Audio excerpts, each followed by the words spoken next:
नमस्कार दोस्तों, आप सभी साथियों का मैं संजय सिंह राणा, राष्ट्रीय अध्यक्ष भारतीय सर्वधर्म पार्टी, अपने इस ऑफिशियल प्रोग्राम में आपका स्वागत और अभिनंदन करता हूं। दोस्तों, आज हम बात करेंगे कि आखिर क्यों हमें अपनी आज़ादी का अमृत महोत्सव मनाने के बाद भी, यानी आज हम 75 वर्ष हो गए हमें आज़ाद हुए, फिर भी हमें आज आरक्षण रूपी बैसाखी की दरकार है।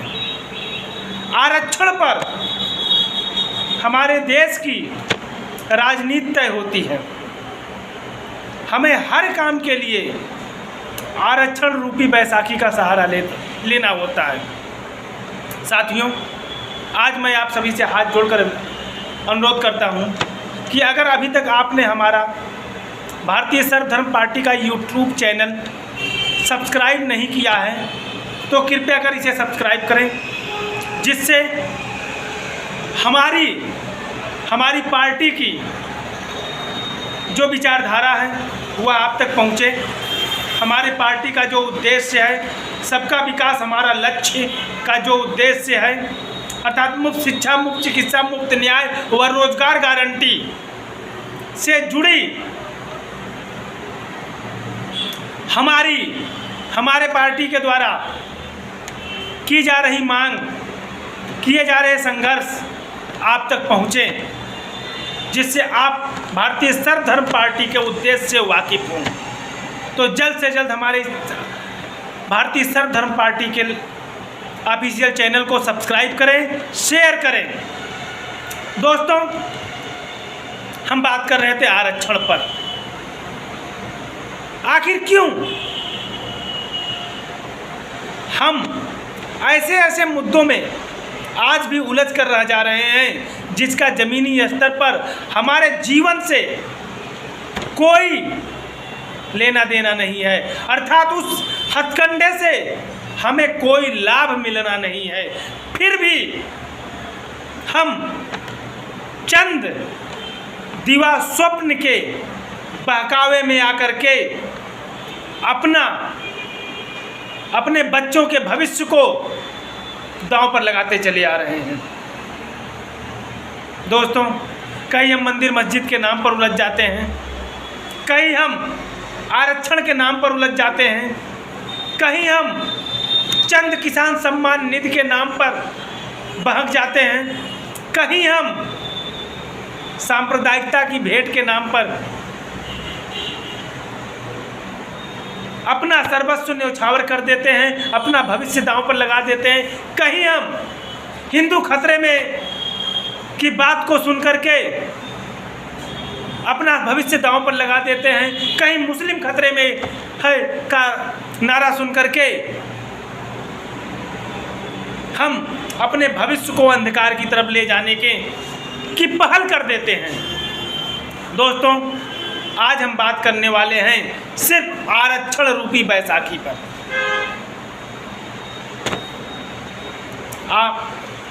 हम सभी जानते हैं कि आज हम 75 वर्ष व्यतीत कर चुके, स्वतंत्र हुए। जब हमारा यह भारतवर्ष आज़ाद हुआ था, तब हमारे स्वतंत्रता सेनानियों ने, हमारे देश के महापुरुषों ने, जिन्होंने अखंड भारत, शिक्षित भारत, स्वस्थ भारत, सुरक्षित भारत, खुशहाल भारत का सपना देखा था, उनके द्वारा भारत का संविधान बनाया गया था। उस समय हमारे देश की हालात बद से बदतर थे। तब उन्होंने देखा कि हमारे देश में दयनीय हालत में जीवन यापन करने वाले कुछ वर्ग को थोड़ी सरकारी प्रोत्साहन की आवश्यकता है, और उन्होंने उनकी उस परिस्थिति को देखते हुए हमारे भारत के संविधान में आरक्षण का जिक्र किया, और वो भी जिक्र किया परमानेंट आरक्षण का नहीं। उन्होंने 10 वर्षों के लिए आरक्षण का जिक्र किया, और उन्होंने यह अनुमान लगाया कि जैसा आज के देश, हमारे आज़ाद भारत के प्रथम लोकसभा में, विधानसभाओं में जिस प्रकार के देशभक्त स्वार्थ से ऊपर उठकर जनहित की समस्याओं का निराकरण करने वाले नेता, दूसरे के दुख दर्द को समझने वाले नेता, जिन्होंने अपने देश की आज़ादी में अपना सर्वस्व न्यौछावर किया, उनके द्वारा अगर इसी प्रकार राज किया गया तो 10 वर्षों के दौरान इस आरक्षण रूपी बैसाखी को समाप्त कर भारतवर्ष के हर नागरिक को उसकी जीवन शैली को सुधारा जा सकेगा। लेकिन उन्होंने यह अनुमान नहीं लगाया था कि आज़ाद होने के 75 वर्ष बाद भी यह आरक्षण का दायरा बढ़ता चला जाएगा, जो कि हमारे देश के विकास में बाधक है। और आज हमारा भारतवर्ष अभी भी आर्थिक विकास के दूसरे चरण को भी पार नहीं कर पाया, जबकि यह 70-80 के दशक में भी हमारा भारतवर्ष आर्थिक विकास के दूसरे चरण में था, और आज 2022 में भी हमारा भारतवर्ष विकासशील देशों की श्रेणी में बंद कर रह गया है, जैसे उसे किसी खूंटे से बांध दिया गया हो। और ऐसा सिर्फ इसलिए हुआ कि हम और आप अपने कर्तव्यों को सुचारू रूप से निर्वहन नहीं कर सके इस देश हित में, जिस प्रकार हमारे स्वतंत्रता सेनानियों ने किया, निस्वार्थ भाव से ऊपर उठ करके। और हम अपने स्वार्थ से ऊपर उठ नहीं पा रहे हैं।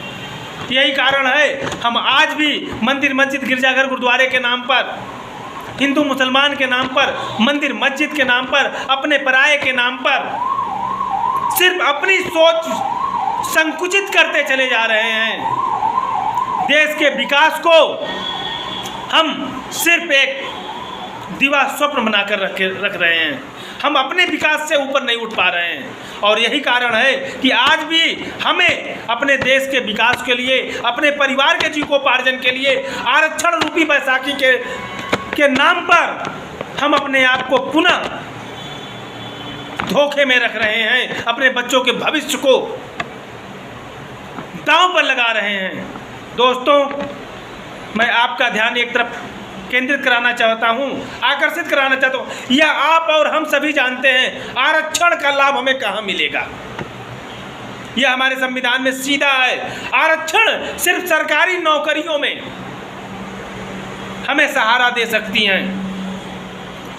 आप खुद सोचिए, जिस भारतवर्ष में प्रति वर्ष लगभग 1.25 करोड़ नौजवान डेली रोजगार के लिए निकल रहे हैं, उन्हें आवश्यकता है, श्रम करने को तैयार हो रहे हैं, और उस देश में सिर्फ रोजगार 20 से 25 लाख रोजगार हमारे देश में सृजन होते हैं, मात्र 20 से 25 लाख, और निकल रहे हैं 1.5 करोड़ लोग, यानी 1.25 करोड़ नौजवान इस आरक्षण का लाभ ले करके भी अपने जीवन को उज्जवल नहीं कर सकते हैं। और वो भी इस ऐसे समय में जब आज हमारे भारतवर्ष का हर सरकारी विभाग का निजीकरण किया जा रहा है, तो आप आरक्षण का उपयोग करेंगे तो कहाँ? आखिर क्यों आरक्षण के नाम पर?